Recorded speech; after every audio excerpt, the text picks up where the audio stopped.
నమస్కారం. జ్యోతిబా టీవీ న్యూస్కి స్వాగతం. హెడ్లైన్ చూద్దాం.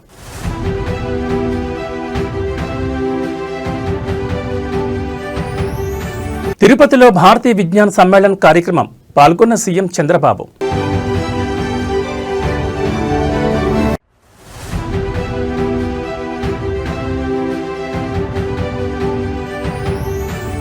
పెట్టుబడుల సరళీకరణ చేశాం, కేంద్ర మంత్రి జితేంద్ర సింగ్ వ్యాఖ్య.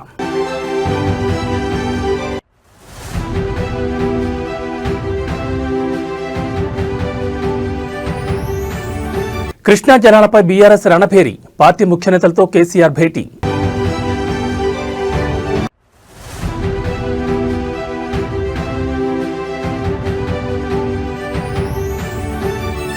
ముగిసిన ప్రభాకర్ రావు కస్టోడియల్ విచారణ, ఫోన్ ట్యాపింగ్ కేసులో 14 రోజుల పాటు విచారించిన సిట్. తిరుపతిలో భారతీయ విజ్ఞాన సమ్మేళన కార్యక్రమంలో పాల్గొన్నారు సీఎం చంద్రబాబు. తిరుపతిలో భారతీయ విజ్ఞాన సమ్మేళనం అట్టహాసంగా ప్రారంభమైంది. ఈ కార్యక్రమానికి ఆర్ఎస్ఎస్ చీఫ్ మోహన్ భగవత్తో కలిసి రాష్ట్ర సీఎం చంద్రబాబు నాయుడు ముఖ్య ఆహ్వానితులుగా హాజరయ్యారు. వారికి కార్యక్రమ నిర్వాహకులు, అధికారులు ఘనంగా స్వాగతం పలికారు. ప్రవేశ ద్వారం ద్వారా సమ్మేళనం జరుగుతున్న ప్రాంగణంలోకి ఆర్ఎస్ఎస్ చీఫ్ సీఎం ప్రవేశించారు. అక్కడ ఏర్పాటు చేసిన వివిధ సాంకేతిక నమూనాలను వారు పరిశీలించారు. వాటి గురించి విశేషాలను నిర్వాహకులు వివరించారు. అనంతరం సభావేదికపై వారు చేరుకున్నారు. అక్కడ వేద మంత్రోచ్చారణతో సమ్మేళన కార్యక్రమం ప్రారంభమైంది. ఈ సందర్భంగా RSS chief Mohan Bhagwat CM Chandrababu Naidu జ్యోతి ప్రజ్వలన చేసి కార్యక్రమాన్ని ప్రారంభించారు.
నరేంద్ర మోడీ ప్రభుత్వ పాలనలో ఐటీ, టెలివిజన్ రంగాల్లో పెట్టుబడులు సరళీకరణ చేశామని కేంద్ర మంత్రి జితేంద్ర సింగ్ అన్నారు. తిరుపతిలో సంస్కృత యూనివర్సిటీలో జరుగుతున్న భారతీయ విజ్ఞాన సమ్మేళనకు RSS chief Mohan Bhagwat CM Chandrababu నాయుడుతో కలిసి పాల్గొన్నారు.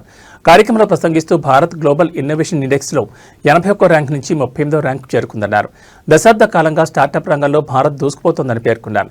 స్పేస్ ఎకానమీలో 8వ స్థానానికి చేరుకున్నామని వివరించారు. చంద్రుడిపై ప్రయోగాల్లో కూడా భారత్ ఘన విజయాలు సాధించిందని తెలిపారు. గత దశాబ్ద కాలంలో భారత్ రక్షణ రంగం ఎగుమతుల్లో గణనీయమైన వృద్ధి సాధించిందని పేర్కొన్నారు. ముఖ్యంగా బ్రహ్మోస్ క్షిపణుల తయారీ ద్వారా తన సత్తా చాటిందన్నారు. భారత బ్రహ్మోస్ క్షిపణులకు ఇప్పుడు ప్రపంచంలో ఎంతో డిమాండ్ ఉందన్నారు. ప్రపంచానికి కోవిడ్ వ్యాక్సిన్లు అత్యధికంగా ఎగుమతి చేసిన దేశంగా భారత్ నిలవడం గర్వకారణమన్నారు. ప్రపంచ దేశాలకు ఆపన్న హస్తం అందించి ఆదుకునే అవకాశం రావడం పట్ల ఆనందాన్ని వ్యక్తం చేశారు. Honourable chief minister Shri Chandrababu Naidu గారోజీ, you have been not only futuristic in thinking, but where you were thinking about future when we were still living in the present. And I remember, sir, when you took over as Chief Minister for the first time, and we were looking for a modern venue in Hyderabad to organize a medical conference, and for the first time, through you, we got acquainted to the new modes of communication, through the new kind of auditoriums that had come under your guardianship and stewardship. తెలంగాణలో నీళ్ల రాజకీయం మరింత వేడెక్కింది. కృష్ణానది నీటి వాటా విషయంలో CM Revanth Reddy, నీటిపారుదల శాఖ మంత్రి ఉత్తమ్ కుమార్ రెడ్డి తెలంగాణ ప్రయోజనాలను తాకట్టు పెట్టారని బీఆర్ఎస్ నాయకులు తీవ్ర ఆరోపణలు చేస్తున్నారు. ముఖ్యంగా పాలమూరు రంగారెడ్డి ఎత్తిపోతల పథకానికి కేవలం 45 టీఎంసీల నీరు సరిపోతుందని కేంద్రానికి లేఖ రాయడం దారుణమని విమర్శలు గుప్పిస్తున్నారు. ఈ నేపథ్యంలోని ఇవాళ మధ్యాహ్నం 2 గంటలకు ఎర్రవల్లి ఫామ్ హౌస్లో బీఆర్ఎస్ అధినేత మాజీ సీఎం కేసీఆర్ ఉమ్మడి మహబూబ్ నగర్, నల్గొండ, రంగారెడ్డి జిల్లాలకు చెందిన నేతలతో భేటీ కాబోతున్నారు. ఈ సమావేశంలో మాజీ మంత్రి హరీష్ రావు, కేటీఆర్, పలువురు పార్టీ సీనియర్ నాయకులు కూడా పాల్గొనున్నారు. ఈ భేటీలో ప్రధానంగా పాలమూరు రంగారెడ్డి ఎత్తిపోతల పథకంపై లోతైన చర్చ జరగనుంది. గత బీఆర్ఎస్ ప్రభుత్వ హయాంలో ఈ ప్రాజెక్టుకు భారీగా నిధులు కేటాయించి పనులు దాదాపు పూర్తి స్థాయికి తీసుకొచ్చినా ప్రస్తుత కాంగ్రెస్ ప్రభుత్వం నిర్లక్ష్యం వహిస్తుందనే విషయాన్ని ప్రజల్లోకి బలంగా తీసుకెళ్లే అంశంపై చర్చించనున్నారు. పాలమూరు రంగారెడ్డి ఎత్తిపోతల ప్రాజెక్టు డీపీఆర్ను కేంద్రం తిరస్కరించడంలో కూడా రాష్ట్ర ప్రభుత్వం నిశ్శబ్దంగా ఉందని, ఈ విషయాన్ని ఎండగట్టాలని భావిస్తున్నట్లుగా తెలుస్తోంది. కృష్ణా జలాల విషయంలో రాష్ట్రానికి జరుగుతున్న అన్యాయంపై గ్రామాల వారీగా సమావేశాలు, జన ఉద్యమాలు చేపట్టాలనే వ్యూహంపై ఈ భేటీలో చర్చించనున్నారు. 3 జిల్లాల్లో జనవరి 2026లో భారీ బహిరంగ సభలు నిర్వహించే అంశంపై నిర్ణయం తీసుకునే అవకాశం కూడా ఉంది. ఇక రాబోయే అసెంబ్లీ సమావేశాల్లో అనుసరించాల్సిన వ్యూహం, ప్రభుత్వంపై లేవనెత్తాల్సిన ముఖ్య అంశాలు, నీటి హక్కుల సమస్యలపై బలమైన డిమాండ్లు చేయడంపై కూడా లోతైనగా విస్తృతంగా చర్చించనున్నారు. ఇవాల్టి భేటీ తర్వాత బీఆర్ఎస్ పార్టీ తెలంగాణ జల హక్కుల కోసం మరింత బలోపేతమైన పోరాటానికి శ్రీకారం చుట్టనుందని గులాబీ పార్టీ శ్రేణుల్లో జోరుగా చర్చ జరుగుతోంది.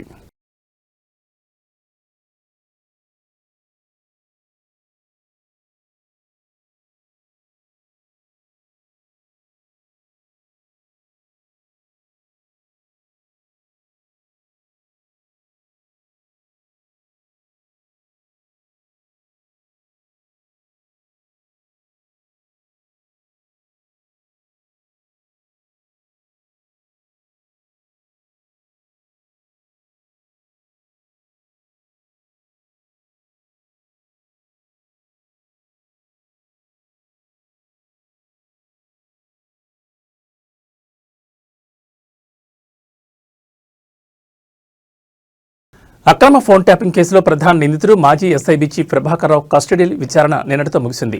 ఈ క్రమంలోనే ఆయనకు సిట్ అధికారులు ప్రభుత్వ ఆసుపత్రిలో వైద్య పరీక్షలు చేయించి ఇవాళ తెల్లవారుజామున జూబ్లీహిల్స్ పోలీస్ స్టేషన్ నుంచి విడుదల చేశారు. జనవరి 16న కేసుకు సంబంధించి నివేదికను సిట్ సుప్రీంకోర్టుకు సమర్పించనుంది.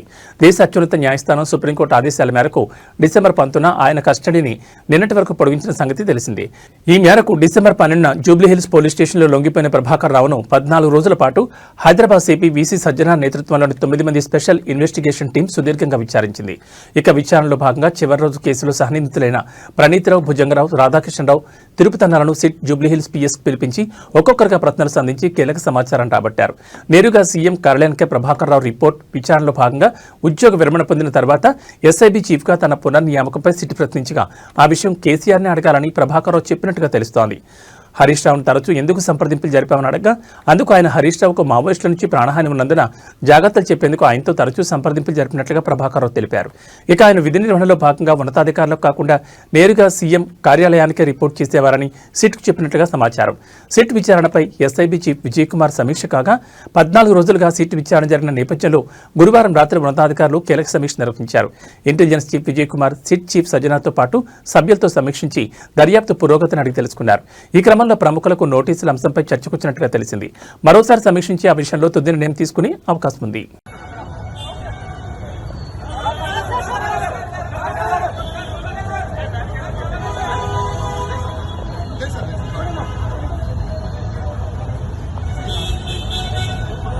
వరుస క్రిస్మస్ సెలవులు, వీకెండ్ నేపథ్యంలో హైదరాబాద్ విజయవాడ జాతీయ రహదారిపై రద్దీ కారణంగా వాహనాలు నెమ్మదిగా కదులుతున్నాయి. క్రిస్మస్ తర్వాత ఆఫీసులు, కాలేజీలు, పాఠశాలలు తెరవడంతో ఒకేసారి సిటీ వైపు లక్షలాది మంది ప్రయాణం చేస్తున్నారు. ముఖ్యంగా పంతంగి, చౌటుప్పల్, కోర్లపాడు టోల్గేట్ల వద్ద కిలోమీటర్ల మేర జాములు ఏర్పడ్డాయి. నేషనల్ హైవే 65పై ఔటర్ రింగ్ రోడ్ నుంచి అబ్దుల్లాపూర్ మెట్, హయత్ నగర్, చౌటుప్పల్ ప్రాంతాల్లో బంపర్ టు బంపర్ ట్రాఫిక్తో ప్రయాణికులు ఇబ్బందులు ఎదుర్కొంటున్నారు. ఇక 6 నెలల రోడ్డు విస్తరణ పనుల్లో భాగంగా చౌటుప్పల్, చిట్యాల, నార్కెట్పల్లి, పంతంగి వంటి చోట్ల బ్రిడ్జిలు, అండర్ పాస్ల నిర్మాణాల వల్ల రోడ్డు సామర్థ్యం తగ్గి ట్రాఫిక్ మరింత ఆలస్యమవుతోంది. ఈ పనులు పూర్తయ్యే వరకు ఇలాంటి ఇబ్బందులు కొనసాగే అవకాశం ఉంది. దీంతో అప్రమత్తమైన ట్రాఫిక్ పోలీసులు ప్రత్యామ్నాయ రూట్ల ద్వారా వాహనాలు మళ్లిస్తున్నారు. అంబులెన్స్లు సైతం ట్రాఫిక్లో చిక్కుకుపోతున్నాయని స్థానికులు ఆందోళన వ్యక్తం చేస్తున్నారు. ఇక నేషనల్ హైవేపై ప్రయాణించేవారు ప్రత్యామ్నాయ రూట్లలో తమ గమ్యస్థానాలకు చేరుకోవాలని, నిరంతరం ట్రాఫిక్ అప్డేట్లను ఆన్లైన్లో చెక్ చేసుకోవాలని రాచకొండ ట్రాఫిక్ పోలీసులు సూచిస్తున్నారు. ఈ వాహనాల రద్దీ మరో 2 రోజులు కొనసాగే అవకాశం ఉందని వారు చెబుతున్నారు.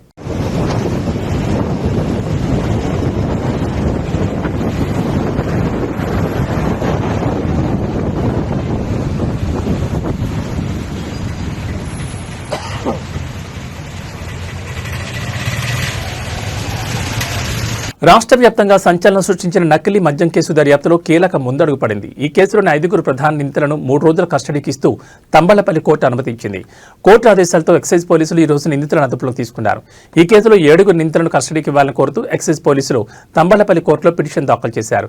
దీనిపై విచారణ జరిపిన న్యాయస్థానం 5 నిందితులను 3 రోజుల పాటు పోలీస్ కస్టడీకి అప్పగిస్తూ ఉత్తర్వులు జారీ చేసింది. ప్రస్తుతం మదనపల్లి సబ్ జైల్లో రిమాండ్లో ఉన్న A1 Addepalli Janardhan Rao, A26 Jaganmohan Rao, A28 తాండ్ర రమేష్, A27 తిరుమలశెట్టి శ్రీనివాసరావు, A29 షేక్ అల్లా పక్షులను పోలీసులు కస్టడీలోకి తీసుకున్నారు. కస్టడీకి తీసుకున్న వెంటనే నిందితులకు వైద్య పరీక్షల కోసం ఆసుపత్రికి తీసుకెళ్లారు. వైద్య పరీక్షలు పూర్తయిన తర్వాత వారిని విచారణ నిమిత్తం మదనపల్లి ఎక్సైజ్ పోలీస్ స్టేషన్కి తరలించనున్నారు. ఈ కేసుకు సంబంధించి ప్రత్యేక దర్యాప్తు బృందం అధికారులు వీరిని ప్రశ్నించి కీలక సమాచారం రాబట్టే అవకాశం ఉంది. ఈ విచారణలో మరిన్ని కీలక విషయాలు వెలుగులోకి రావచ్చని అధికారులు భావిస్తున్నారు.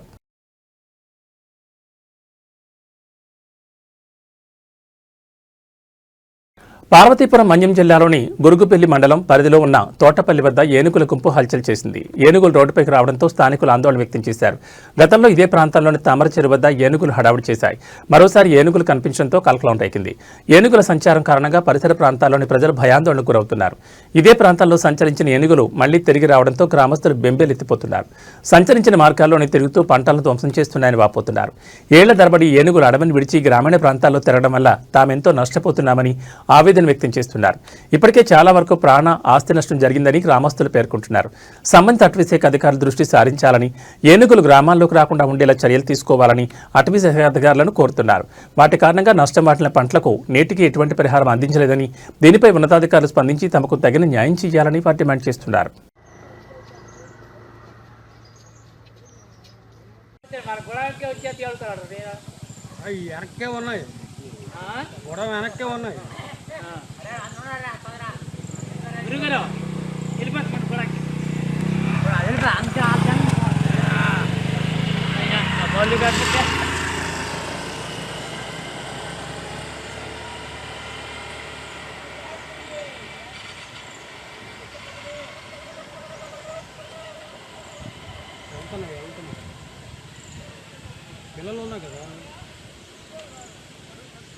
రైతులకు తెలంగాణ ప్రభుత్వం గుడ్ న్యూస్ చెప్పనుంది. వచ్చే సంక్రాంతికి రైతుల ఖాతాల్లో రైతు భరోసా డబ్బులు జమ చేయనున్నట్లు సమాచారం.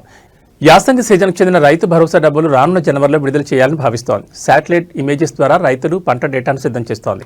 జనవరి 2వ వారం వరకు ఈ వివరాల ప్రక్రియ పూర్తి కానుంది. అయితే ఈసారి పంటలు సాగు చేయని భూములను రైతు భరోసా నుంచి మినహాయింపించే అవకాశం ఉందని అధికారులు చెబుతున్నారు.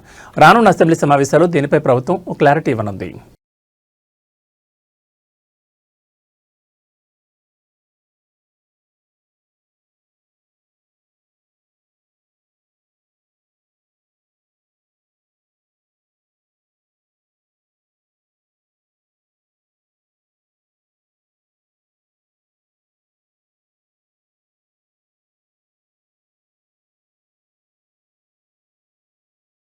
దేశవ్యాప్తంగా రైలు ఛార్జీలు పెంచుతూ ఇండియన్ రైల్వేస్ ఇటీవలే ఉత్తర్వులు జారీ చేసిన విషయం తెలిసిందే. ఈ క్రమంలోనే నేటి నుంచి పెంచిన రైల్వే ఛార్జీలు అమల్లోకి రానున్నాయి.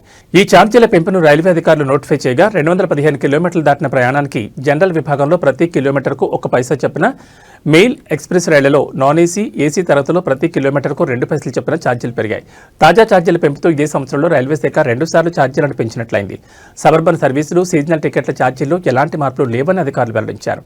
ఇక తేజస్ రాజధాని, శతాబ్ది దూరంతో, వందే భారత్, హంస్ఫర్, అమృత్ భారత్, తేజస్, మహామానా, గతిమాన్, అంత్యోదయ, గరీబ్ రథ్, జనశతాబ్ది, యువ ఎక్స్ప్రెస్, నమో భారత్, ర్యాపిడ్ రైడ్, సాధారణ యాప్, సబర్బుల్ యాప్, MUD, EUMతో సహా ప్రధాన రైలు సర్వీసుల ప్రాథమిక ఛార్జీలు పెరుగుతాయని అధికారిక రైల్వే శాఖ విడుదల చేసిన నోటిఫికేషన్లో స్పష్టంగా పేర్కొంది.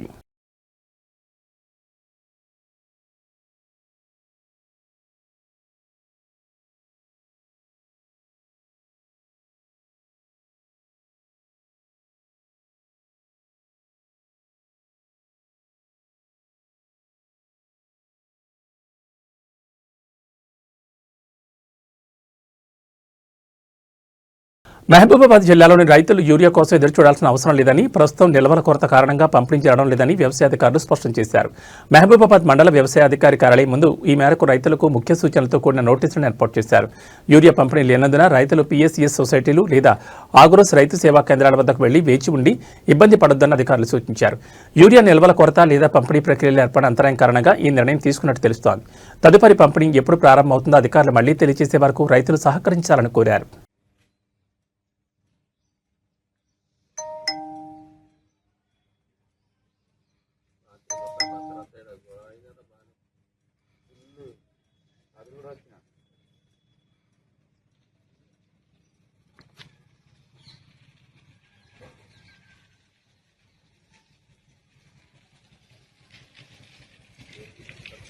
కొండగట్టు ఘాట్ రోడ్లో మరో ప్రమాదం చోటు చేసుకుంది. జగిత్యాల జిల్లా కొండగట్టు ఆంజనేయస్వామి ఆలయ ఘాట్ రోడ్లో ఆటో ప్రమాదం గురై నలుగురికి తీవ్ర గాయాలయ్యాయి. ఆలయ దర్శనం ముగించుకున్న భక్తులు ఆటోలో కిందికి వస్తుండగా ఘాట్ రోడ్లో ఆటో అదుపు తప్పి సైడ్ వాల్ని ఢీకొట్టింది. ఈ ఘటనలో ఆటోలో ప్రయాణిస్తున్న నలుగురికి గాయాలయ్యాయి. సమాచారం అందుకున్న వెంటనే స్థానికులు పోలీసులు అక్కడ చేరుకుని గాయపడిన వారిని సమీప ఆసుపత్రికి తరలించారు. ప్రస్తుతం వారి ఆరోగ్య పరిస్థితి నిలకడగా ఉందని, ప్రాణాపాయం లేదని అధికారులు తెలిపారు. ఘాట్ రోడ్లో అధిక వేగంతో ఆటో నడపడం ప్రమాదానికి కారణమై ఉండొచ్చని పోలీసులు ప్రాథమికంగా భావిస్తున్నారు. అయితే ఇదే ఘాట్ రోడ్ 2018లో బస్సు ప్రమాదానికి గురై 60 మందికి పైగా మరణించిన సంగతి తెలిసిందే. ఘాట్ రోడ్లో వాహనదారులు మరింత అప్రమత్తంగా వాహనాలు నడపాలని పోలీసులు సూచించారు.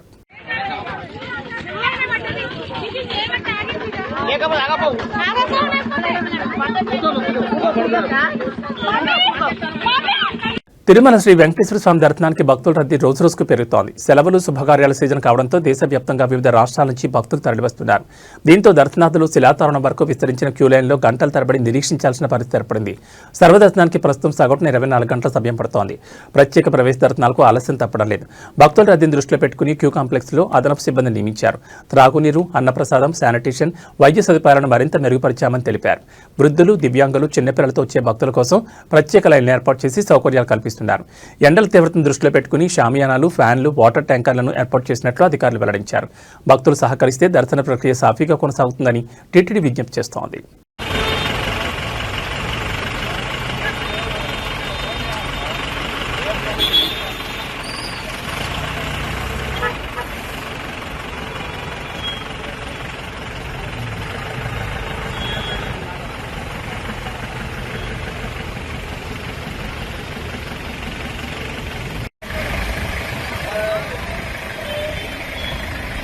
గోవిందా గోవిందా.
Thank you.